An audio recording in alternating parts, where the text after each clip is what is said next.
Saya Wiwin Wiswiyani. Kami berdua akan menyampaikan materi tentang manajemen sistem informasi. Selamat menyaksikan.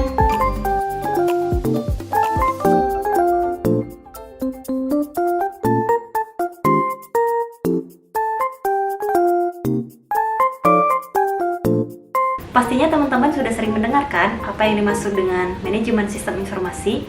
Nah, di setiap perusahaan tentu ada orang yang mengatur, merencanakan, mengkoordinir, memimpin, merencanakan sesuatu, dan banyak lagi yang lainnya.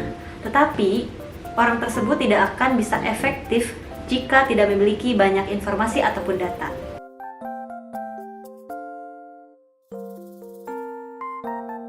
Apa sih informasi itu?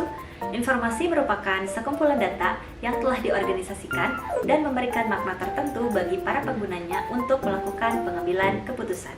Sedangkan data merupakan serangkaian fakta yang mewakili kejadian yang terjadi di dalam suatu organisasi atau lingkungan fisik sebelum disusun atau diorganisasikan ke dalam suatu bentuk untuk dapat dipahami oleh seseorang atau digunakan oleh seseorang.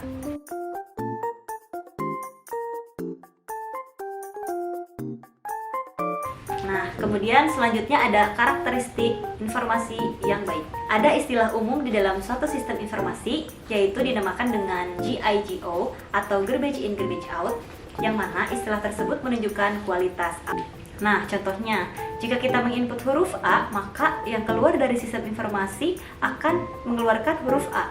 Begitupun jika kita menginput huruf B, maka yang keluar dari sistem informasi akan huruf B juga.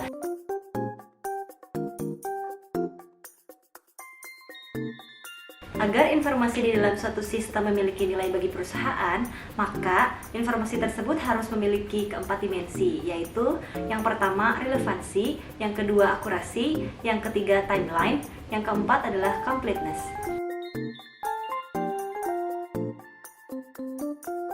Yang pertama relevansi. Informasi akan memiliki nilai jika informasi tersebut berkaitan dengan permasalahan yang sedang dihadapi.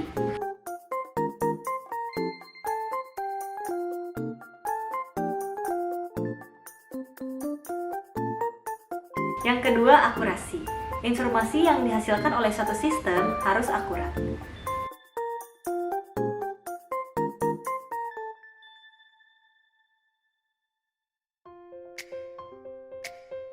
Yang ketiga, timelines atau jangka waktu. Informasi akan memiliki nilai jika datang di saat waktu yang tepat.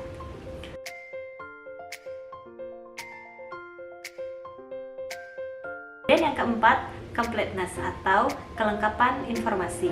Informasi yang tidak lengkap akan memiliki risiko yang sangat besar bagi lahirnya keputusan yang salah.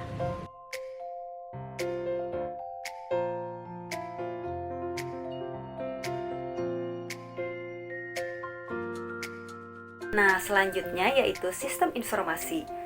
Untuk memperoleh informasi yang akurat bagi pengambilan keputusan, maka manajemen perusahaan harus dibantu dengan sistem informasi.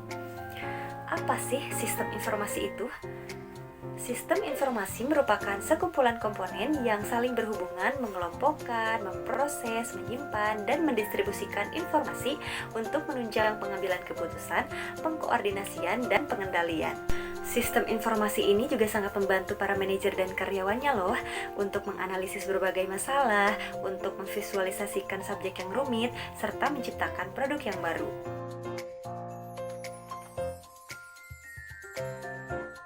Kemudian ada komponen-komponen dalam sistem informasi. Yang pertama input, yang kedua proses, dan yang ketiga output.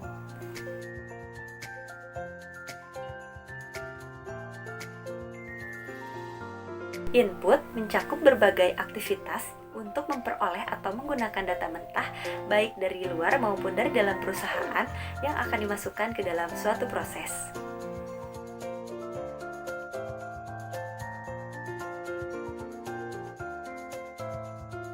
Kemudian proses mencakup berbagai aktivitas untuk menyusun, mengelompokkan, melakukan perhitungan terhadap data mentah sehingga data mentah tersebut menjadi lebih memiliki makna.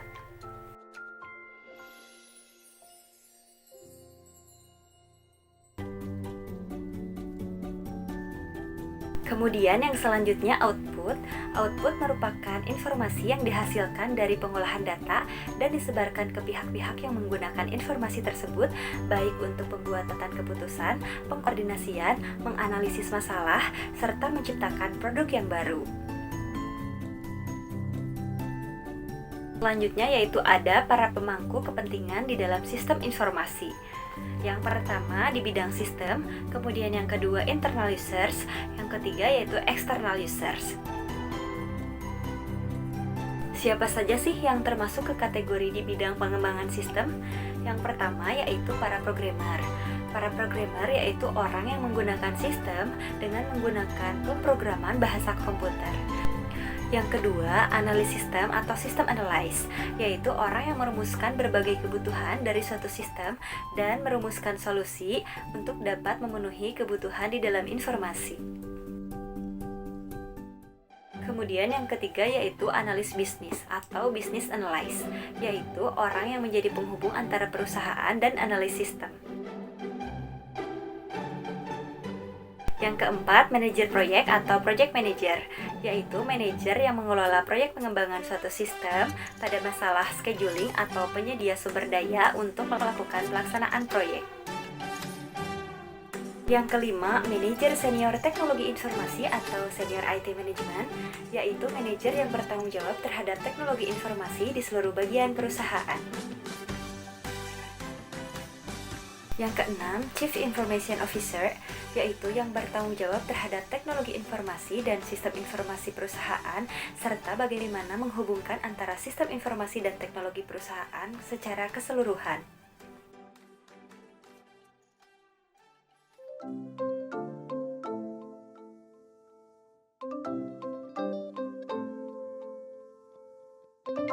Selanjutnya yang termasuk ke kategori internal users, yang pertama yaitu para pengguna akhir atau end users, yaitu pihak-pihak yang menggunakan sistem informasi.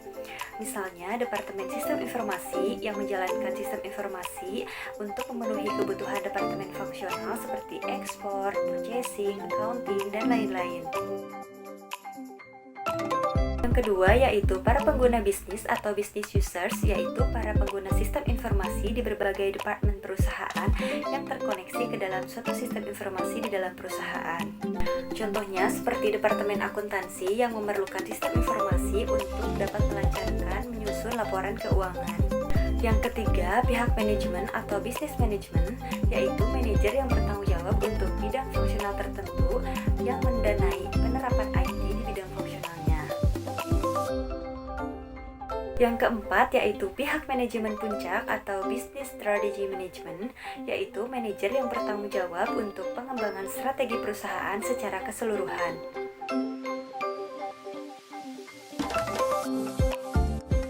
Selanjutnya yang termasuk ke kategori external users, yang pertama yaitu para pelanggan atau pelanggan potensial atau bisa disebut juga dengan customers or potential customer, yaitu para pelanggan yang memiliki sistem informasi yang terhubung ke perusahaan untuk mencari tahu tentang produk dan membeli produk tersebut. Yang kedua, para pengguna informasi atau information users, yaitu pihak-pihak yang menggunakan sistem informasi hanya untuk mencari tahu tentang produk tetapi tidak melakukan transaksi. Yang ketiga, yaitu para pengguna eksternal yang memiliki hubungan khusus dengan perusahaan. Contohnya seperti para pemasok yang membutuhkan informasi mengenai jumlah barang yang diinginkan, kualitas, dan lain-lain.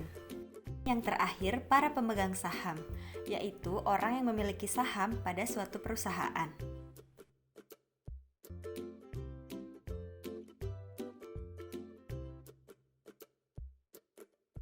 Pekerjaan pengembangan sistem model air terjun dimulai dari spesifikasi kebutuhan suatu sistem. Pekerjaan ini biasanya dilakukan oleh orang yang memesan sistem atau pengembang yang bekerja sama dengan pemesannya. Setelah spesifikasi kebutuhan ini selesai, lantas dilakukanlah analisis dan deskripsi logika sistem. Atau analisis dan deskripsi logika sistem bisa dibuat secara bersama-sama dengan spesifikasi kebutuhan. Rancangan sistem kemudian diselesaikan dan diikuti dengan implementasi modul yang lebih kecil. Modul-modul ini pertama-tama diuji secara sendiri-sendiri, kemudian secara bersama-sama. Ketika pengujian integrasi diselesaikan, keseluruhan sistem dapat diserahkan ke pemakai serta dimulailah tahap pemeliharaan. Model air terjun ini memberikan penekanan bahwa seseorang tidak bisa masuk ke tahap berikutnya sebelum tahap sebelumnya diselesaikan. Yang kedua yaitu model spiral atau spiral model. Masalah pada model air terjun yaitu kebanyakan kasus pada tahap pemeliharaan. Dalam kenyataannya, tahap pemeliharaan mengandung juga spesifikasi kebutuhan, analisis, dan perancangan baru berikutnya. Nah, karena itu model baru dikembangkan untuk menggambarkan kenyataan tersebut. Di antara beberapa model yang ada, yang paling populer yaitu model spiral. Model spiral dapat menggambarkan bagaimana suatu versi dapat dikembangkan secara bertingkat atau incremental seperti yang teman-teman lihat di gambar.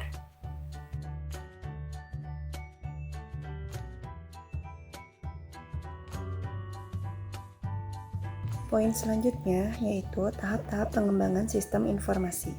Secara umum, tahap-tahap pengembangan sistem informasi suatu organisasi akan mencakup tahap-tahap perencanaan, analisis, desain, konstruksi, implementasi, dan pasca implementasi. Yang pertama yaitu tahap perencanaan. Kegiatan-kegiatan dalam tahap perencanaan di sini meliputi antara lain 1. Perumusan awal terhadap kebutuhan rinci atau target yang harus dicapai dari proyek pengembangan sistem yang akan dilakukan. Yang kedua, penyusunan proposal. Yang ketiga, penentuan metodologi dan sistem informasi yang digunakan. Yang keempat, penunjukan tim untuk proyek yang akan dilaksanakan. Yang kelima, instruksi untuk mengeksekusi atau memulai proyek yang bersangkutan. Dan yang keenam, identifikasi kendala-kendala sistem. Terdapat dua pihak yang terlibat langsung pada tahap perencanaan ini, yaitu pihak yang membutuhkan sistem informasi dan pihak yang akan melakukan perancangan atau penyusunan sistem informasi. Tahap analisis, terdapat dua aspek yang harus diperhatikan pada tahap ini, yaitu aspek bisnis atau manajemen dan aspek teknologi. Kegiatan-kegiatan dalam tahap analisis adalah sebagai berikut. Yang pertama, menetapkan rencana penelitian sistem. Yang kedua, mengorganisasikan tim proyek. Yang ketiga, mendefinisikan kebutuhan informasi. Keempat, mendefinisikan kriteria kinerja sistem. Kelima, menyiapkan usulan rancangan sistem. Keenam, menyetujui atau menolak rancangan proyek pengembangan sistem. Selanjutnya yaitu tahap perancangan atau desain. Langkah-langkah tahap perancangan sistem mencakup 1. Menyiapkan detail rancangan sistem. 2. Mengidentifikasi berbagai alternatif konfigurasi atau rancang bangun sistem. 3. Mengevaluasi berbagai alternatif konfigurasi sistem. Yang keempat, memilih konfigurasi terbaik. 5. Menyiapkan usulan atau penerapan aplikasi. Yang keenam, menyetujui atau menolak aplikasi sistem. Selanjutnya yaitu tahap pembangunan fisik atau konstruksi. Berdasarkan desain yang telah dibuat, konstruksi atau pengembangan sistem yang sesungguhnya dibangun. Tim teknis merupakan tulang punggung pelaksanaan tahap ini, mengingat semua hal yang bersifat konseptual harus diwujudkan dalam suatu konstruksi teknologi informasi dalam skala yang lebih detail. Dalam semua tahapan yang ada, tahap konstruksi inilah yang biasanya paling banyak memperlihatkan penggunaan sumber daya terbesar, terutama dalam hal penggunaan SDM, biaya, dan waktu. Pengendalian terhadap manajemen proyek pada tahap konstruksi harus diperketat agar sumber daya digunakan secara efektif dan efisien. Bagaimanapun, hal ini akan berdampak terhadap keberhasilan proyek sistem informasi yang diselesaikan secara tepat waktu. Akhir dari tahap konstruksi biasanya berupa uji coba atas sistem informasi yang baru dikembangkan. Yaitu tahap implementasi. Tahap implementasi merupakan tahap yang paling kritis karena untuk pertama kalinya sistem informasi akan dipergunakan di dalam organisasi. Ada berbagai pendekatan untuk implementasi sistem yang baru didesain. Pekerja utama dalam implementasi sistem biasanya mencakup hal-hal sebagai berikut. Yang pertama, merencanakan waktu yang tepat untuk implementasi. Kedua, mengumumkan rencana implementasi. Ketiga, mendapatkan sumber daya perangkat keras dan lunak. Yang keempat, menyiapkan database. Yang kelima, menyiapkan fasilitas fisik. Keenam, memberikan pelatihan atau workshop. Dan yang ketujuh, menyiapkan saat yang tepat untuk cut over atau peralihan sistem penggunaan sistem baru. Yaitu tahap pasca implementasi. Pengembangan sistem informasi biasanya diakhiri dengan tahap implementasi dilakukan. Namun, ada satu tahapan lagi yang harus dijaga dan diperhatikan oleh manajemen, yaitu tahap pasca implementasi. Kegiatan yang dilakukan di tahap pasca implementasi adalah bagaimana pemeliharaan sistem akan dikelola.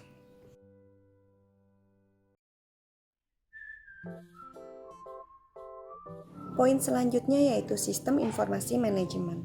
Bila sistem informasi yang dibutuhkan dalam suatu perusahaan dihubungkan dengan struktur organisasi perusahaan, maka akan diperoleh adanya suatu gambaran mengenai kebutuhan informasi yang berbeda-beda untuk setiap jenjang struktur organisasi.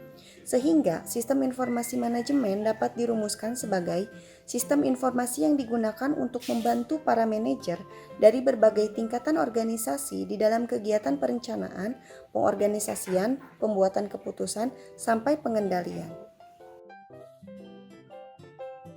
Informasi sesuai dengan jenjang hierarki manajemen.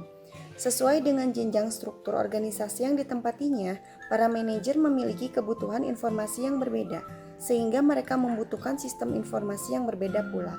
Sebagai contoh, manajemen puncak membutuhkan informasi yang bersifat strategis, yang akan menunjang manajemen puncak dalam membuat berbagai keputusan penting, seperti peramalan tren penjualan 5 tahun mendatang, penyusunan rencana operasi 5 tahun mendatang, perencanaan sumber daya manusia, dan lain-lain. Sedangkan untuk jenjang manajemen menengah, diperlukan berbagai informasi yang akan menunjang pembuatan berbagai keputusan, seperti penyusunan anggaran tahunan, analisis biaya, perencanaan produksi, dan analisis profitabilitas. Nah, kami sudah membuatkan bagan agar teman-teman dapat lebih jelas melihat pemisahan antar sistem ini. Yang pertama, Executive Support System atau ISS. Apa saja sih yang termasuk di dalamnya? ISS ini menunjang untuk Strategic Level System. Yang termasuk di dalamnya yaitu 5 Year Sales Trend Forecasting, 5 Years Budget Forecasting, Manpower Planning, 5 Year Operating Plan, dan Profit Planning. Selanjutnya untuk manajemen level system, yang pertama itu ada Management Information System atau MIS, yang termasuk di dalamnya yang pertama Sales Management, kedua Inventory Control, yang ketiga Annual Budgeting, keempat Capital Investment Analysis, dan yang kelima Relocation Analysis. Decision Support System atau DSS, yang termasuk di dalamnya yaitu Sales Region Analysis, Production Scheduling, Cost Analysis, Pricing atau Profitability Analysis, dan Contract Cost Analysis. Selanjutnya, Knowledge Level System. Yang pertama ada Knowledge Work System atau KWS, yang termasuk di dalamnya ada Engineering Workstation, Graphic Workstation, dan Managerial Workstation. Lalu Office Automation System atau OAS, yang termasuk di dalamnya Word Processing, Document Imaging, dan Electronic Calendars. Jenjang sistem informasi yang terakhir adalah Operational Level Systems. Jenis sistem informasinya yaitu Transaction Processing System atau TPS. Item-item yang termasuk dalam Transaction Processing System atau TPS yaitu yang pertama Machine Control, yang kedua Securities Trading, yang ketiga Payroll, keempat Compensation, kelima Order Tracking, keenam Plan Scheduling, ketujuh Cash Management, 8 Account Payable, ke-9 Training and Development, ke-10 Order Processing, yang ke-11 Material Movement Control, 12 Account Receivable, dan yang terakhir Employee Record Keeping.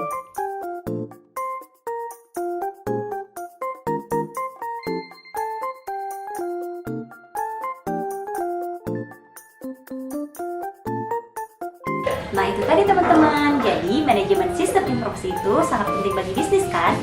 Semoga bermanfaat dan menambah pengetahuan bagi kita semua.